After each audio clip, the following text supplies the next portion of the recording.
पश्चिम बंगाल इतना महत्वपूर्ण हो गया है कि खुद गृह मंत्री अमित शाह के उत्तर बंगाल से चुनाव लड़ने की नौबत आ गई है। जी हाँ, आपने बिल्कुल सही सुना व्यूअर्स। जैसे कि सुहाना ने आपको बताया कि अब बीजेपी के नंबर 2 यानी कि अमित शाह अब बंगाल से भी चुनाव लड़ने वाले हैं, और वो भी उत्तर बंगाल से। और ये सिद्धांत तभी लिया बीजेपी ने जब बीजेपी ये महसूस कर रही है कि भारत की राजनीति में अब बंगाल अपनी अलग ही जगह बना चुका है। जी हाँ, लोकसभा चुनाव आने में महज कुछ ही समय बचा है और हम देख रहे हैं कि बीजेपी की नजर में है पश्चिम बंगाल। केवल बीजेपी ही नहीं बल्कि कांग्रेस की भी नजर बंगाल में ही देख रहे हैं। आपको बता दें कि गृह मंत्री अमित शाह कई बार दौरे पर दौरे करते आए हैं। हम देख रहे हैं कि कुछ महीने में ही 2 बार वो पश्चिम बंगाल का दौरा कर चुके हैं और 31 जनवरी को वो एक बार फिर से पश्चिम बंगाल दौरे पर आने वाले थे। हालांकि उनका ये दौरा रद्द हो गया। और इसी बीच अगर हम बात करें कांग्रेस की, जैसे कि सुहाना ने आपको बताया व्यूअर्स, तो ये ध्यान रखने वाली बात है कि भारत जोड़ो का ये जो यात्रा था, इसमें भी राहुल गांधी ने नंबर 2 अगर स्टेट को पकड़े, राज्य को पकड़े, तो उन्होंने महत्वपूर्ण सोचा कि बंगाल ही वो राजनीति है। और यही नहीं, सुहाना आपको भी बता दें कि कल राहुल गांधी जैसे ही उत्तर बंगाल में थे और वहीं पर उन्होंने कहा कि बंगाल बहुत ही महत्वपूर्ण है, बंगाली बहुत ही महत्वपूर्ण है। और इस हिसाब से उन्होंने कहा कि सिद्धांत आपको लेना है। अगर हम देखें कि शुरुआत से कि देश जब से हम लोग स्वाधीनता हमें मिली है, तब से बंगाल का, या फिर उसके भी पहले से अगर हम देखें, तो बंगाल का एक अलग ही फैक्टर हमेशा भारत की जो पॉलिटिक्स है, राजनीति है, इसमें हमेशा एक अलग ही भूमिका रही है। बिल्कुल, बंगाल कितना महत्वपूर्ण है इस पर तो चर्चा हम करेंगे, लेकिन सबसे पहले आपको सुनाएंगे राहुल गांधी का वो बयान जो कि उन्होंने बीते कल मंच से कहा था। आइए सुनते हैं। बंगाल एक स्पेशल जगह है, यह आम जगह नहीं है। जब अंग्रेजों के खिलाफ लड़ाई हो रही थी तो आइडियोलॉजिकल काम, अंग्रेजों से लड़ने का जो आइडियोलॉजिकल काम था, वो आप बंगाली लोगों ने किया था। ये आप मत भूलिए। मतलब आप इंटेलेक्चुअल लोग हो, आप सोचने वाले लोग हो, आप एक दूसरे के साथ मिलके चलने वाले लोग हो, और आपकी जिम्मेदारी बनती है। आप ये मत सोचो कि आपकी जिम्मेदारी नहीं बनती, क्योंकि आप बंगाली हो, इसीलिए आपकी जिम्मेदारी बनती है कि आप देश को रास्ता दिखाओ।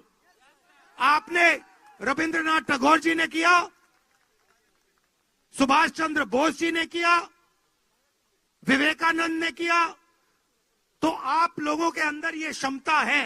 तो जैसे कि आपने सुना कि राहुल गांधी कहीं ना कहीं से और पूरी जो कांग्रेस हाईकमान है कहीं ना कहीं से ममता सरकार की तरफ झुकती हुई नजर आ रही है, क्योंकि फायदा उन्हें शायद टीएमसी से है।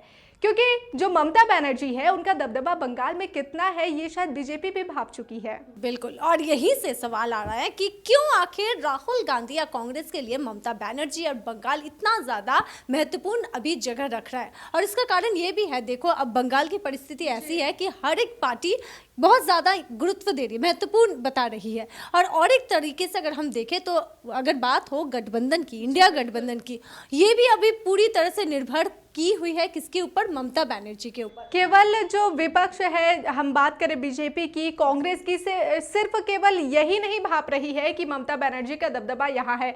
खुद ममता बनर्जी भी ये मानती है कि उनका दबदबा बंगाल में कितना है। आपने सुना था कि कुछ दिन पहले ममता बनर्जी का एक बयान था जिसमें वो कह रही थी कि बंगाल में अकेले टीएमसी ही काफी है बीजेपी को हराने के लिए। लेकिन इस वक्त ममता बनर्जी का बंगाल फैक्टर से बहुत ज्यादा इंपॉर्टेंट है सुहाना, कि पूरे देश की राजनीति में ममता बनर्जी इस वक्त बहुत ही एक महत्वपूर्ण शख्स है। और उसका कारण क्या है व्यूअर्स पता है?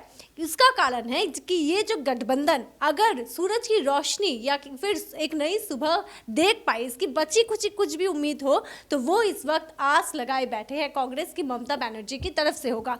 क्योंकि हमने देखा कि नीतीश कुमार वो तो एकदम दल बदलू होकर निकल गए। दूसरी तरफ पंजाब की अगर हम हालत बोले तो वहाँ पर भी कुछ ऐसे ही सिलसिले हैं। या फिर हम अखिलेश यादव की बात करें तो वो पहले से ही बिगड़े हुए थे। तो पूरी तरह से अगर निर्भर अभी कांग्रेस किसी पर है इस गठबंधन को लेकर, तो वो है ममता बनर्जी। यानी कि यहाँ पर भी बंगाल का फैक्टर बहुत ही महत्वपूर्ण है। बिल्कुल, जैसा कि अभी श्वेता ने बताया कि एक तरफ नीतीश कुमार जो कि दल बदलू कर निकल पड़े हैं, वहीं अगला चलो की नीति भले ही ममता बनर्जी ने अपना लिया है, लेकिन शायद कांग्रेस को अभी भी ये उम्मीद है कि वो समझौता कर लेंगी, ममता बनर्जी समझौता कर लेंगी। लेकिन बार बार ममता बनर्जी मना कर रही है, बार बार ममता बनर्जी कह रही है कि वो अकेले ही चुनाव लड़ेंगी। बंगाल में जी बिल्कुल, बंगाल में किसी तरह का गठबंधन ममता बनर्जी नहीं चाहती है। यहाँ तक कि उन्होंने ये भी कह दिया कि नाखुश है वो कांग्रेस से। यानी कि यहाँ पर भी देखिए बंगाल फैक्टर इतना ज़्यादा महत्वपूर्ण अभी बंगाल हो चुका है कि इस साल जो चुनाव होने वाले हैं, लोकसभा चुनाव, तो हम देखें कि बंगाल के ऊपर निर्भर करके कई दल इस वक्त देख रहे हैं, क्योंकि आने वाले इस चुनाव में अगर इंडिया का गठबंधन होता है तो वहाँ पर ममता बनर्जी फैक्टर है, और बंगाल अपने आप में ही अभी ये जो राजनीति है इसमें एक महत्वपूर्ण जगह दिन ब दिन लेती ही जा रही है। इसीलिए ये नौबत आ गई कि अमित शाह भी अपना गांधीनगर तो लड़ेंगे जैसे लड़ रहे हैं, उसके साथ साथ बंगाल से भी अब वो कॉन्टेस्ट करने वाले, और ये बहुत ही महत्वपूर्ण कदम उठाया है बीजेपी ने।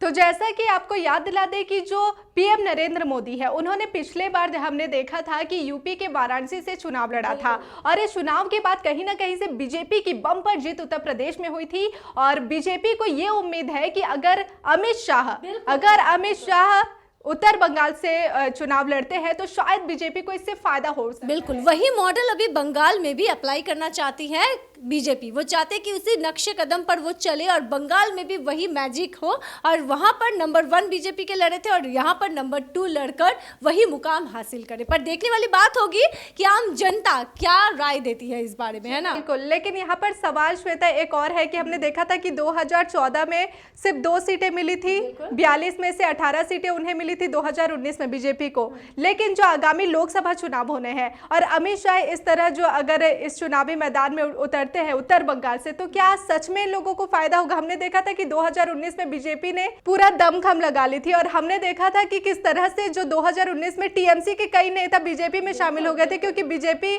ने ऐसा जो चुनाव प्रचार किया था, और उसका हमने परिणाम भी देखा। 18 सीटें कोई मुंह की बात नहीं है, जैसे कि आपने बताया कि 2 सीट और वहां से फिर 18 सीटें पाना बहुत ही मुश्किल का काम था। और सिर्फ यही नहीं, सबसे महत्वपूर्ण बात यह भी है सुहाना, आप देखिए कि यहाँ पर बंगाल में हम लोग क्या जानते थे, ममता बनर्जी वर्सेस विरोधी का नाम होता था तो हम लोग जानते थे कि सीपीएम या फिर लेफ्ट। लेकिन अब ऐसा माहौल, ऐसा परिस्थिति उन लोगों ने बनाया बीजेपी ने कि अभी अगर नंबर 2 अगर हम लोग दल की बात करें तो वो नाम, अगर पार्टी की बात करें तो टीएमसी के बाद विरोधी की जो जगह है वो बीजेपी ने हड़प ली मतलब निर्वाचन के चुनाव के जरिए बहुत ही बेखूबी से। और अभी अगर हम बात करें तो ममता बनर्जी वर्सेस बीजेपी की जो लड़ाई है वो भी पश्चिम बंगाल में दिख रही है ना। बिल्कुल, अब बहरहाल ये देखने वाली बात होगी कि लोकसभा चुनाव में जो बीजेपी रणनीति बना रही है वो लोकसभा चुनाव में कितना असर डालती है, यहाँ की आम जनता किसे चुनती है, टीएमसी या बीजेपी, देखने वाली बात होगी। पल पल की अपडेट के लिए बने रहिए डिजिटल खबरीलाल के साथ। खबरें आपकी,